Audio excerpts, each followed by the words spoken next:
Masdan mo ang iyong sarili sa salamin, aking anak. Ayusin ang kwelyo, ituwid ang tindig, huwag hahayaang umiyak. Mula sa iyong pagsilang, may nakalaan na sa iyong upuan. Hindi ka pinalaki para maging karaniwang mamamayan. Ang bawat ngiti mo ay dapat may timbang at may sining. Dapat matutunan mo kung paano sila mapapakinig. Huwag kang mag-alala kung hindi mo pa lubos na maintindihan. Ang pangalan natin ang iyong magiging kalasag at daan. Ika'y pinalaki para sa entablado ng kapangyarihan. Ang iyong mga kamay ay hahawak sa kinabukasan. Ituturo ko sa'yo kung paano sumayaw sa agos ng bayan, upang ang korona ng pamilya ay hindi kailanman mabitawan.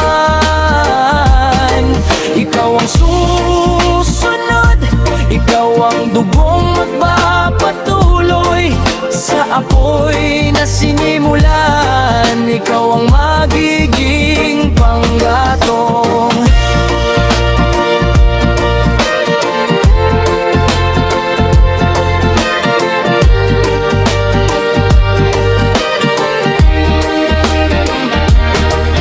Pag-aralan mo bawat mukha at ang kanilang kahinaan. Ang tiwala ng tao ay madaling makuha sa tamang paraan. Ipakita ang puso, ngunit panatilihing matigas ang loob. Sa mundong ito, ang mahihina ay madaling nilalamon. Ang mga plataforma ay isusulat ko na para sa'yo. Ang mga pangako ay kabisaduhin mo na parang tula o kwento. Hindi bale na kung ano ang bulong ng iyong konsensya. Ang mahalaga ay mapanatili natin ang ating impluensya. Minsan ba'y naitanong mo kung ito ba ang iyong nais? O baka naman ng pangarap ko ang sa iyo ay nagpapahirap. Ngunit anak, ang kapangyarihan ay isang mabigat na tungkulin. Kapag nasimulan na, hindi na pwedeng basta na lang talikurin. Ang apelyido natin ang iyong tadhana at sumpa. Kailangang manatili tayo sa itaas ng lupa. Pinalaki para sa entablado ng kapangyarihan. Iyong mga kamay ay hahawak sa kinabukasan. Ituturo ko sa'yo kung paano sumayaw sa agos ng bayan. Sumayaw sa agos, baka ang korona ng pamilya ay hindi kailanman mabitawan. Ikaw ang susunod, ikaw ang dugong magpapatuloy sa apoy na sinimulan. Ikaw ang magiging panggatong. Ngayon, humakbang ka na paitaas sa entablado. Bumiti ka sa kanila, kumaway magbagbak na santo. Tanggapin ang palakpak ng mga taong umaasa. Aking anak, maligayang pagdating sa iyong simula.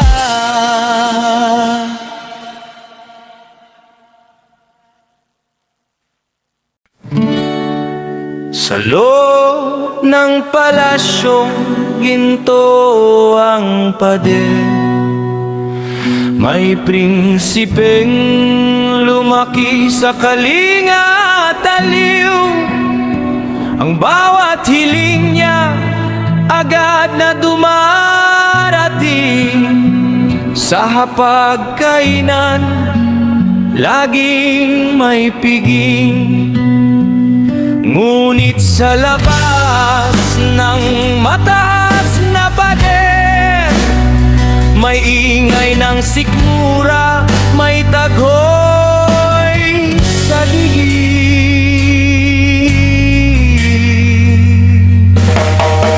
Isang gabi, siya'y nagbalat kayo,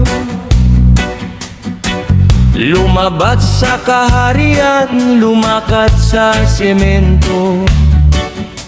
Nakita ang ama ng isang maralita, naglulubid ng pawis para sa barya.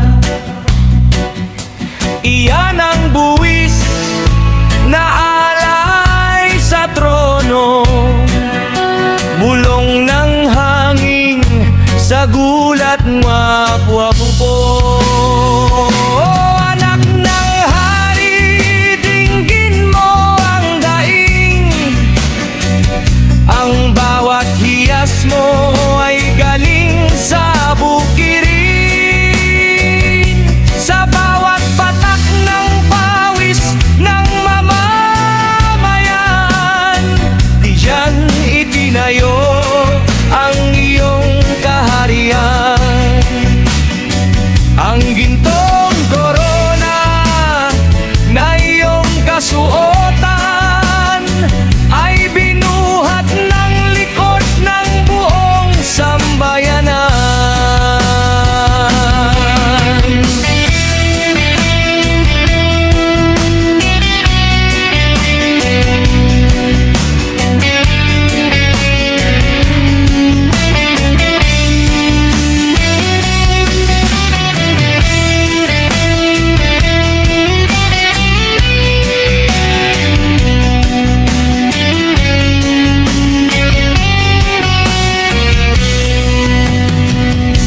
Nakita niya ang bata na walang makain, habang ang buwis ng bayan ay nilulustay sa sining. Mga kalsadang sira, ospital na kulang, ngunit ang kaban ng yaman sa luho nakalaan. Napayuko ang prinsipe, napaluha sa saksing. Ang karangalan niya ay galing sa dusa't giting. O anak ng hari, dinggin mo ang daing. Ang bawat hiyas mo ay galing sa bukirin. Sa bawat patak ng pawis ng mamamayan, diyan itinayo ang iyong kaharian.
Humiga ka sa malambot mong kama, isipin mong magsasakang gising pa sa umaga. Ang buwis ng bayan ay hindi mo laruan.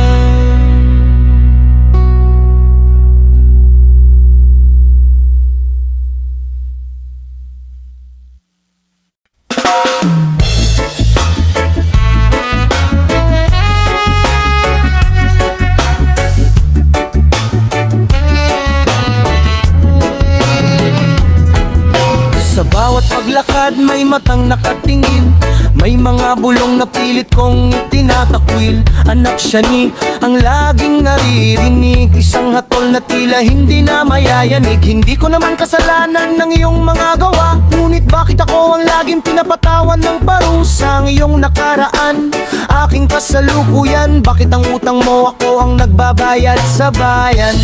Iniiwasan ng tingin ng mga kapitbahay, ang pangalan mo'y parang lason sa aking buhay. Sa bawat aplikasyon, sa bawat pangarap na binuo, laging nakaharang ang anino ng mukha mo.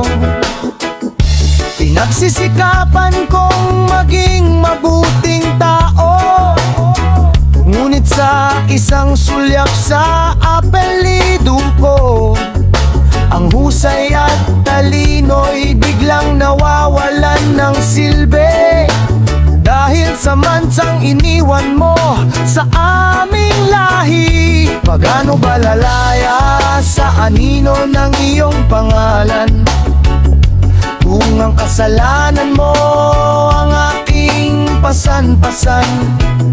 Gusto ko lang namang makilala bilang ako,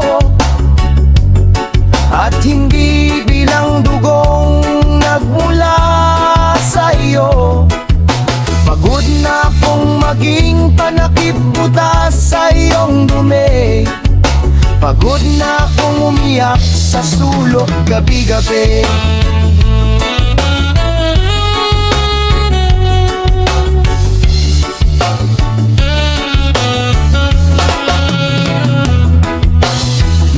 Gabi na tinatanong ko ang langit, bakit sa libo-libo nga masayo pa ako nakabit? Sana'y naiisip mo bago ka gumawa ng mali, na may anak kang matitira sa gilid at magtitimbe. Ang bawat maling hakbang at balita tungkol sa'yo ay tila latay na humahagupit sa likod ko. Gusto kitang mahalin dahil ikaw ang aking ama, ngunit ang bigat ng iyong krus ay hindi ko na kaya. Kailan ba matatapos ang paghuhusga ng mundo? Kailan makikita ang kaibahan nating dalawa? Magkaiba ang ating puso, magkaiba ang ating diwa.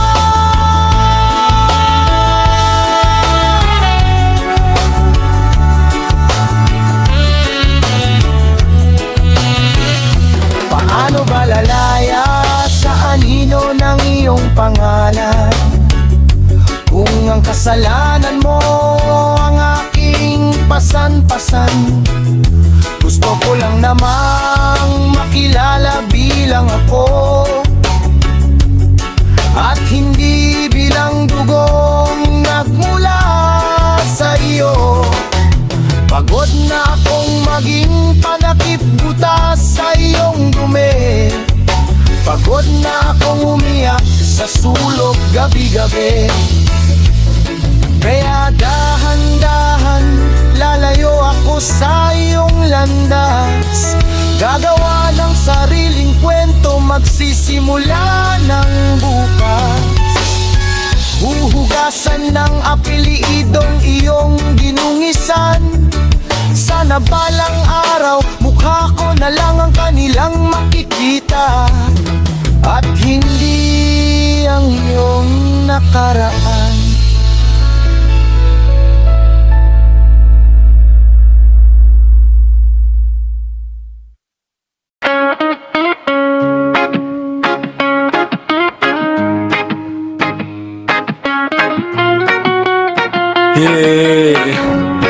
Yeah, hawak ang mamahaling phone, nag-aabang na notification.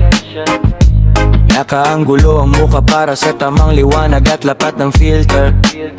Isang click, isang post, living my best life ang caption. May mamahaling kape sa mesa, tila walang kahit anong tension.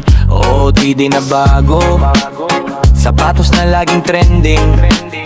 Sa bawat like at share doon bumabes ang self-worth at spending.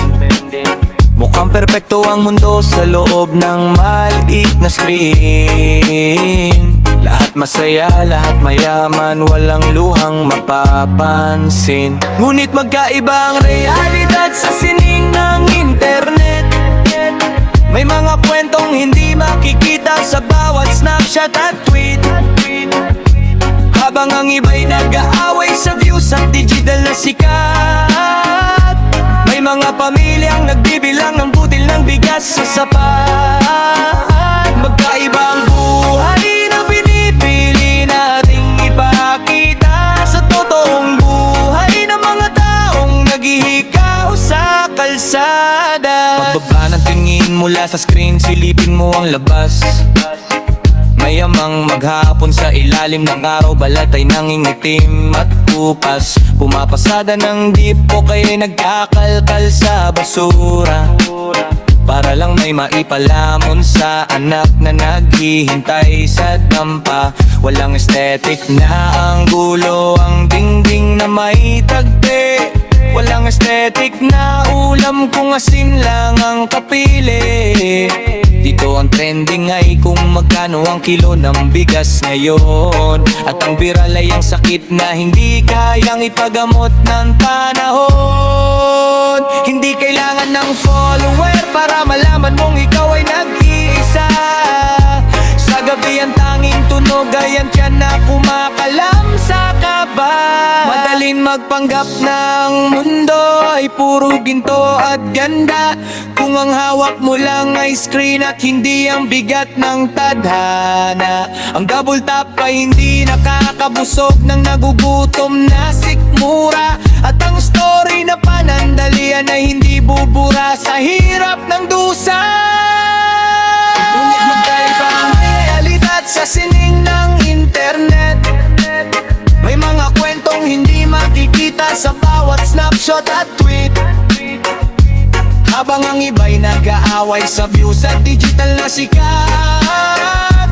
May mga pamilyang nagbibilang ng butil ng bigas sa sapat. Magkaibang buhay na pinipili nating ipakita sa totoong buhay ng mga taong naghihikaw sa kalsada. Sa susunod na mag-scroll ka at mag-double tap sa screen, alalahanin mo ang mundong hindi kayang abutin ng kahit anong filter. Ang totoong buhay wala sa likes. Ito ay nasa pawis, luha at pag-asa ng mga nasa gilid ng kalsada.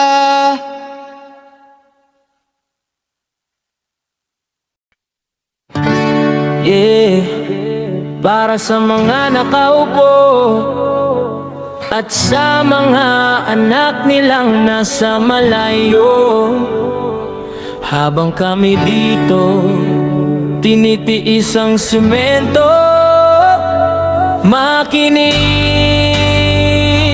kayo.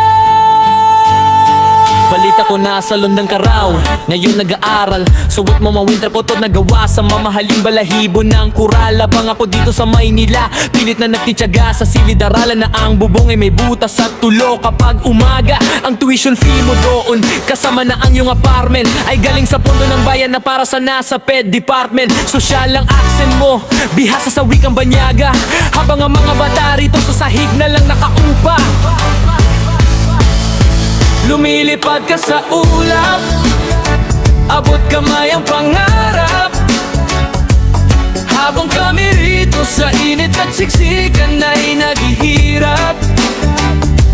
Ang pondong pampaaral mo sa ibang bansa ay kulang na silid-aralan ng bansa mong binaliwala. Ginto ang iyong pluma, semento ang aming upuan. Anakan ng politiko, kami ang nagbabayad ng iyong karangyaan.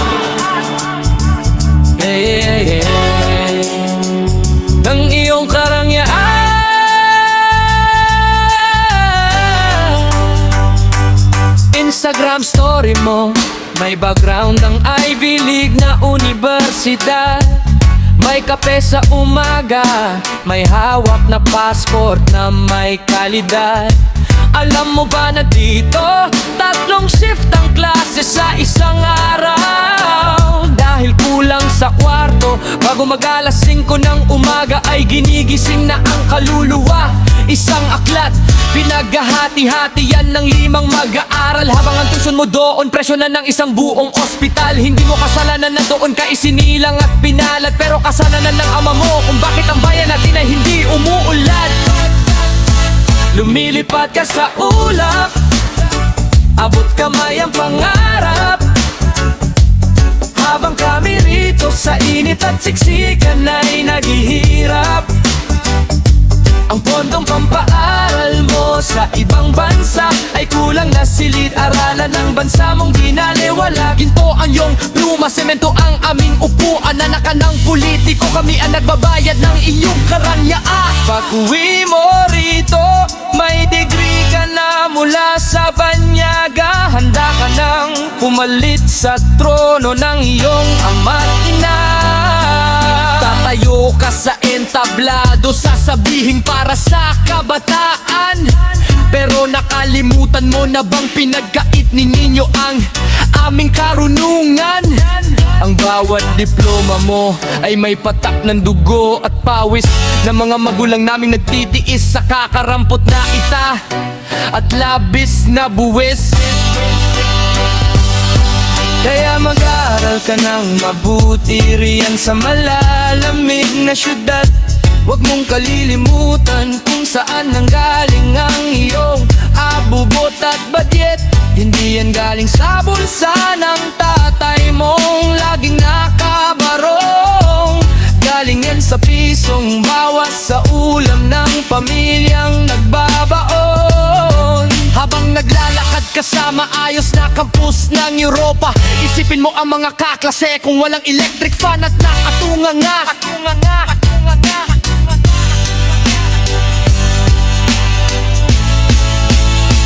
Lumilipad ka sa ulap, abot kamay ang pangarap.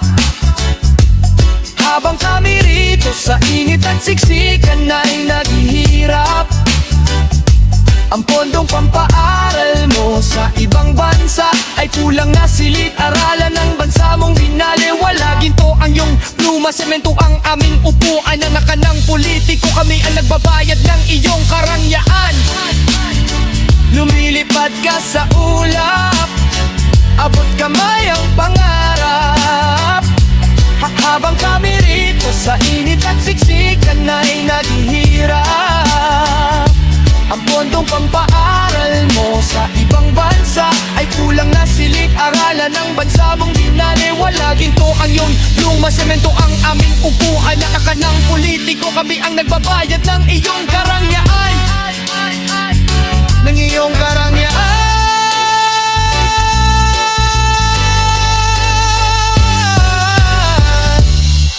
Magkaiba tayo ng silid-aralan. Ang sa'yo ay may heater, ang sa amin ay may tagas kapag may ulan. Pero tandaan mo, ang totoong kasaysayan ay hindi nabubura ng pera, semento at araw. Pilipinas, gising na.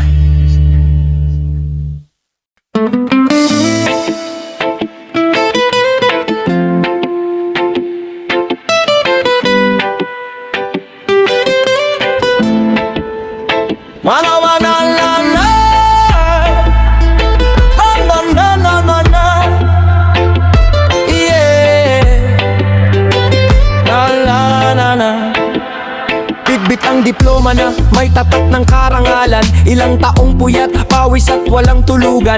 Ang kapal ng resume, puno ng sertipiko. Handang-handa ng harapin ang hamon ng mundo. Pumila ng maaga, nag-abang sa labas. Dalangin sa may kapal, naway maging patas. Sa wakas ay tinawag para sa interview. Kumpleto ang sagot, walang kaba sa puso. Ngunit sa kabilang pinto may isang pumasok. Walang dalang papel, di resto sa rurok. Isang tanggo lang sa boss, sabay silang ngumiti.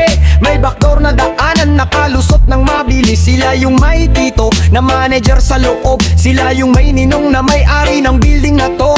Habang ang katulad mo na utak ang puhunan ay nananatiling nag-aabang sa kawalan. Ano ba ang timbang ng talino at galing? Kung ang tinitignan lang ay kung sino ang kapiling. Ubos na ang laway sa pagpapatunay, ngunit ang may kapit ang nakasungkit ng tagumpay. Kwalifikasyon laban sa koneksyon sa larong ito. Sino ba ang may nasyon? Ang galing mo sa papel ay walang silbi kung may kakilala na silang napili. Masakit isipin na ang sistema'y ganito. Ang may backer ang siyang laging panalo. Kahit bagsak sa exam, kahit walang karanasan. Basta ka mag-anak, West oy nakalaan. Paano naman ang mga walang kapit sa taas? Mga umaasa lang sa sariling lakas. Magtitiis na lang ba sa tira-tirang sweldo? Habang ang walang alam ang siyang pinuno. Kailan ba mababago ang takbo ng gulong? Para ang may kakayahan naman ng sumulong. Hindi ba pwedeng husay muna ang tignan bago ang apelido at pinagsamahan? Ang pangarap ng mahirap ay unti-unting pumapanaw. Sa mundong ang sino ang kilala mo ang siyang sumasayaw. Ano ba ang timbang ng talino at galing? Kung ang tinitignan lang ay kung sino ang kapiling. Ubos na ang laway sa pagpapatunay, ngunit ang may kapit ang nakasungkit ng tagumpay. Kwalifikasyon laban sa koneksyon sa larong ito. Sino ba ang may nasyon? Ang galing mo sa papel ay walang silbi kung may kakilala na silang napili. Kaya ibaba ang resume, itago ang diploma dito sa sistemang may sariling eksena. Hindi sapat ang alam mo, ang mahalagay kung sino ang kilala mo.